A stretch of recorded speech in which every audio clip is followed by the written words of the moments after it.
Hey guys, it's Rob here. Pokemon wasn't really a part of my life until the tail end of my childhood, when Sun and Moon had released. My grandma got me Pokemon Moon as an early Christmas present and I loved it. From then on until 2020, I stayed invested in the series, playing multiple different generations. After I'd played through Sword though, I fell off of the franchise for a couple years until returning with Scarlet and Violet.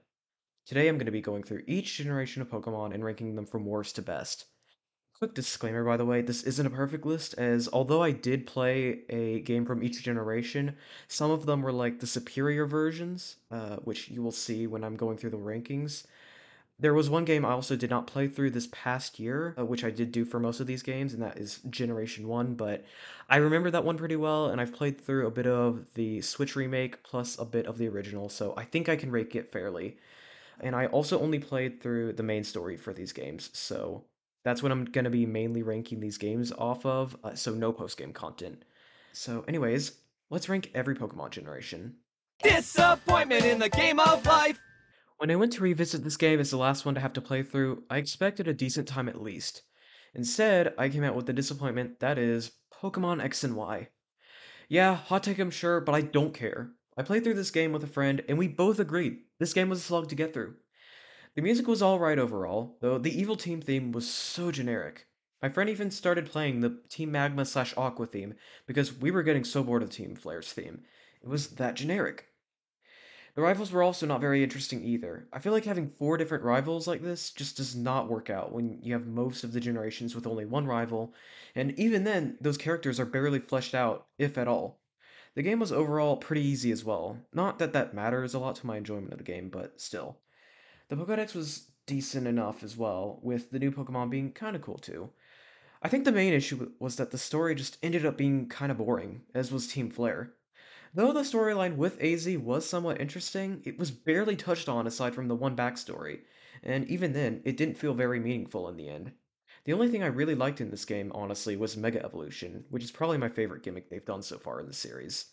Other than that, this game was pretty dull. When you're dreading playing a game, you know it's not good. So, yeah, 4 out of 10, it was bad. There were hopefuls out the sun will become king! Yeah, I think everyone kinda saw this coming. Sword and Shield are pretty mid, honestly. Like, seriously, this is probably the most average Pokemon game I've ever played. The story was fine, the characters were fine. I don't really care for the legendaries from these games. They're just large dogs with a sword and a shield, respectively. Speaking of new Pokemon, overall, the new Pokemon for these games weren't too good. Just look at things like Orbeetle.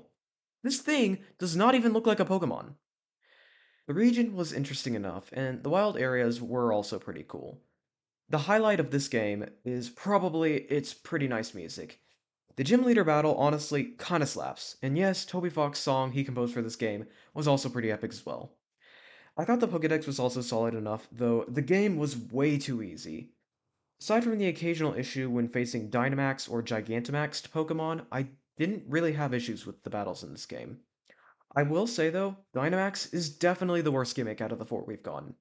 Pokemon go big, yay! It's like having a Z move 3 times, which is absolutely ridiculous. It was limited in usage throughout the regular game, sure, but it was quite overpowered in competitive play, from what I've heard at least. Anyways, yeah, Sword and Shield are mid, 5 out of 10, let's move on. Diamond! Ah! Diamond and Pearl sure are interesting games, aren't they? Yeah, sorry guys, the original games just didn't do it too well for me. The most glaring issue is, of course, the speed. This game plays super slowly, and it's not even funny. This isn't an issue of age either. The previous Pokemon games played quite a bit faster than these do. Not to mention that this game's Pokédex is just bad. When your only option for a fire type outside of the starter is Rapidash, you know something is wrong with the Pokédex. I don't care that the post-game Pokédex is better. I want to have access to a lot of cool stuff that I can use during my main story playthrough. Other than those issues, this game isn't actually too bad.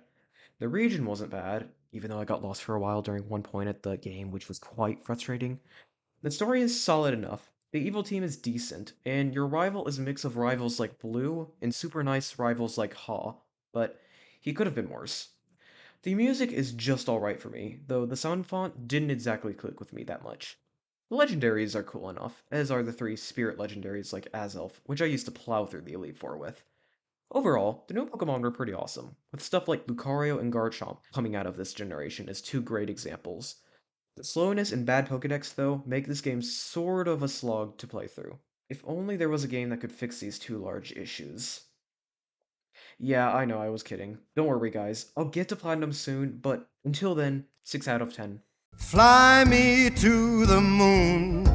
So, as I've already mentioned, Pokemon Moon was my first Pokemon game, and I loved it when I first played it. So, I was quite excited to replay it again to see how it would hold up. I know this game is hated online for things like its long cutscenes and confusing story, so going back to see how it held up against that criticism was also exciting to me. So, how well did it do? Well, it's alright. I played through Ultra Moon for this, which is a bit different from the originals, so that could have easily affected my opinion here, but honestly, yeah, overall it was alright. I didn't really care much for Haw as a rival, and the beginning of the game did drag on quite a bit, which left a bad taste in my mouth. After that, though, things do get better. For one, the Pokedex here is pretty awesome. Getting to use things like Metagross and Como was quite fun, and the region was honestly pretty cool. The music was cool enough as well. The story was kinda weird, but not too bad. The game was kinda easy, though things like the totem Pokemon could be a bit of a challenge at times. I really liked the addition of the Ultra Wormholes, not to mention their easy shiny rates, which was fun. The new Pokemon here were also solid enough as well. Going through the overall game, it was honestly alright enough. Still not what I would call that good overall, though. 6 out of 10. Didn't live up to my nostalgic hype, nor was it as bad as most people say it is. I'm blue, I've been beat, I've been dying. The first generation of Pokemon was honestly good. Like, yeah, the series has evolved so much since then, and the glitchiness of these first gen games definitely shows, but there's some charm to going back to such a simple game and playing through it. There's not much of a story here, with Team Rocket being the only real conflict aside from becoming the champion like in all the games. Your rival might be a simplistic character, though that sort of mean rival character trait is honestly pretty nice. The Pokedex was pretty good too. After all, you got 150 Pokemon to choose from, with quite a bit of variation, and some really cool Pokemon among those 152. The region was also pretty cool too. Also, maybe this is just me, but this is probably the most memorable Pokemon generation easily. I remember each of the gym leaders' names, each Elite Four members' names, and can probably name at least several of the towns and cities in this game. Basically, I enjoyed the characters in these games, and they stick with me. Speaking of memorability, the music is quite memorable as well, and charming. Even if some of the tracks are very simple, they take advantage of that simplicity and make memorable tracks. Also, these games are probably the most difficult Pokemon games to date. I probably need to go back and play the first generation all the way through to be sure, but I don't remember the Elite Four being a pushover. Yes, this game is missing so many of the features that the modern Pokemon games have today, like natures, abilities, or even newer types. But what this game set up for the Pokemon generations to come cannot be understated. Plus, this game is actually good, not just because of nostalgia. 7 out of 10. Scarlet and Violet are also interesting games. They launched and were made fun of for being some of the most rushed games with their low quality textures for the overworld or the bugs they had in the lagginess. Don't get me wrong, those issues are definitely prevalent, especially in the post game from my experience, though I think it's definitely over exaggerated. People do have different experiences, and I don't have significant issues with the way the game looks like other people do. Don't get me wrong, I wish this game looked better, and it's a shame that the game developers were likely rushed, and stuff like this happened as a result of that. But beyond those issues, Scarlet and Violet are pretty good Pokemon games. Starting with the Pokedex, it's quite large actually, with 400 Pokemon in it, which is insane considering you can get most of them before you even beat the game. It's got a nice variety of Pokemon too, so overall, really good Pokedex. The region, when you look past the bad look at the textures, actually is kinda cool. The music is also pretty nice too, and I'm glad Toby Fox got to produce some of the tracks for this game, especially after he composed a song for Sword and Shield. The story in this game is definitely one of the strongest in the franchise. I know Explorers of Sky has been praised, but I haven't really played through those Mystery Dungeon games, so I'm not counting them here for now. The twists might have been predictable, but quite a few of the characters were actually solid, which helped the story out. I don't think any of us are going to forget Arvin's Mabistiff too soon. Speaking of which, the new Pokemon in this region are overall pretty awesome, with highlights such as Armarouge, Ceruledge, Excalibur, Annihilate, King Gambit, and Palafin. I'd include more, but there's honestly a lot of good ones. So yeah, 8 out of 10. Pretty good game, but textures could look a lot better and the bugs and lagginess should be fixed. Black and yellow, black and yellow, black and yellow, black and yellow. I've heard some really good things about the Gen 5 games several years after they were released. First, these games were hated for trying to reboot the series and not allowing you to catch any previous gen Pokemon until the post-game. Nowadays, they're beloved as some of the best games in the franchise, especially Black and White 2.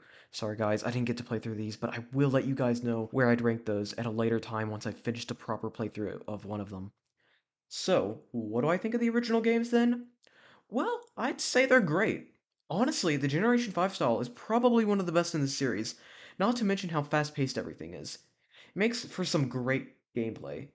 The sprite work is also really awesome too. I love the moving 2D sprites and agree with others when they say another 2D Pokemon game would be pretty nice. The story is also pretty nice, again being one of the strongest in the franchise so far. Like, honestly, Team Plasma was actually an interesting Pokemon team, with them wanting to liberate Pokemon from humans because they wanted them to be free, and their corrupt leader who didn't really care about it at all.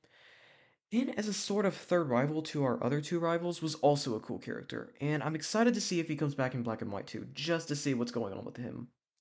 The region is pretty awesome too, and even without having access to new Pokemon, the Pokedex here is solid, with highlights like Volcarona and Crocodile being some pretty awesome Pokemon. The characters overall were solid enough as well, and although you have two, technically three, rivals, they still managed to do something with those characters and flesh them out a bit. I will say though, the game overall isn't very difficult. I had some issues up until the fourth gym, where after leveling up a bit, I managed to take her down. And after that, it just got easier, with the Elite Four especially being disappointingly easy. Still, this game is great, though it's not exactly favorite status for me. Don't get me wrong, style of the game is probably my favorite, but the other elements just weren't quite strong enough in my eyes to get all the way there. I could totally see Black and White 2 being better for me, especially with the return of previous generation Pokemon during the main game. I'll have to see though once I play through these games. For now, 8.5 out of 10. Silver and gold, silver and gold. Yeah, I know, these games are considered overrated nowadays and aren't actually as good as people make it out to be. But honestly, you can't go wrong with Gold and Silver style. Like, honestly, these games are basically Generation 1 but better. I did play through Crystal, which I know is supposed to be superior to Gold and Silver, so maybe that affected my opinion slightly, though I doubt it. I'll go ahead and get the negative out of the way, though there's not much of it. I will admit that the environments can feel empty at times, and feels like there's not much to do. The regions are still pretty cool to explore. The Pokedex is alright in this game, though I do wish more Gen 2 Pokemon were available in the Johto region, especially when my entire team, save for my starter, ends up being a Gen 1 Pokemon. Other than those issues, though, this game is awesome. While Generation 1 was charming with its simplicity, this game is even more charming, which makes sense considering it's Gen 1 but better. I will say that the Johto region is definitely not as memorable as Kanto, for me at least, but the gym leaders were overall still pretty cool, and so too are the characters, even if they are a bit simple. Our rival in particular is an interesting character, being quite mean at first, but growing over time to understand what makes Pokemon their strongest. I also thought the game wasn't that easy, with the Elite Four not being a total pushover overall. I'm not counting post-game stuff here, but I know Red is also a difficult fight, so this game definitely has its challenges and was the hardest of the Pokemon games I played this past year. The addition of things such as friendship levels, new types, and even genders were all interesting additions to the franchise that I appreciate.